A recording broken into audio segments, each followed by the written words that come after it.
Yan guys, hello guys. Marami nagtatanong sa akin kung paano ko daw na-achieve yung ganitong klase ng portrait, yung sa kuwang-kuha talaga yung shape, bawat details sa reference. Itong technique na to nagaya ko lang din sa mga ibang artist sa TikTok. Ang una nyong gawin guys, siyempre kumuha kayo ng papel kung saan nyo iguguhit yung portrait, at kumuha kayo ng ballpen na walang ink. Bago nyo pala gawin yun guys, ito yung sinasabi kong tracing method. Yan guys, itong tracing method, ito yung printed na yung gagawin yung reference. Ang gagawin natin na susunod dito, igaganyan natin siya sa papel na pagguguhitan natin. Pero bago yun, lalagyan muna natin itong likod niya ng charcoal powder. Itong naguhit ko na to, nalagyan ko na rin ng charcoal powder. Yan, gaganyan-ganyan mo lang siya hanggang malagyan mo lahat yung dapat lagyan na tapat dito sa may portrait. Yan, lagyan lang natin para magsulat ulit siya.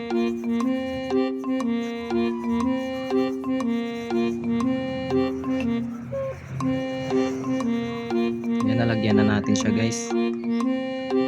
Ngayon, lalagay nyo siya dito. Ipapatong nyo lang siya dun sa may papel na pagguguhitan nyo.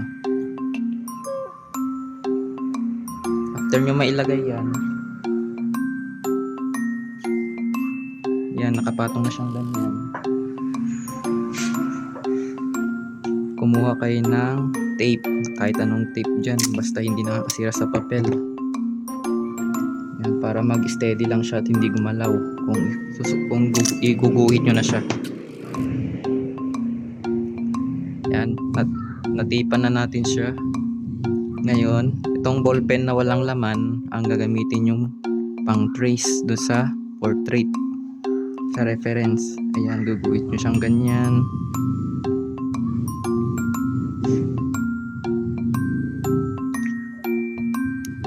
Huwag nyo rin kalimutang iguhit kunin yung mga highlights dun sa dark and dun sa highlights, para mas madali nyo siyang masundan sa pag-skin tone.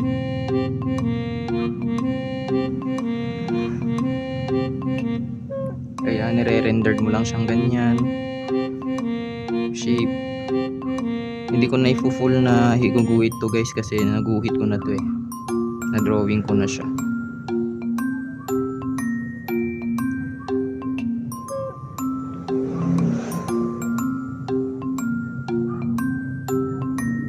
Hindi naman sa cheating to guys, kasi isang technique to para mas madali mo siyang ma-drawing, lalo na kung nagpaparush yung customer mo. Pero kailangan nyo ring matutunan yung grid method, lalo kung nakiki-contest kayo sa school o kahit anong mga contest dyan ng drawing, charcoal contest, ganun.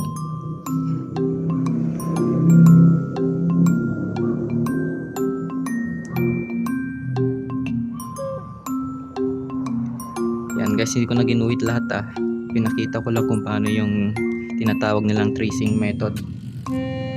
Ngayon, tanggalin na natin to. Kunyari naguhit na natin lahat yan,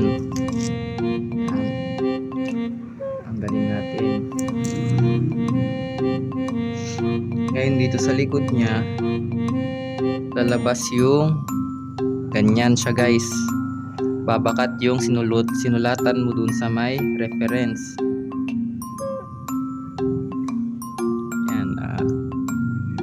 magka-drawing siya na hindi mo siya dinodrawingan mismo doon sa papel.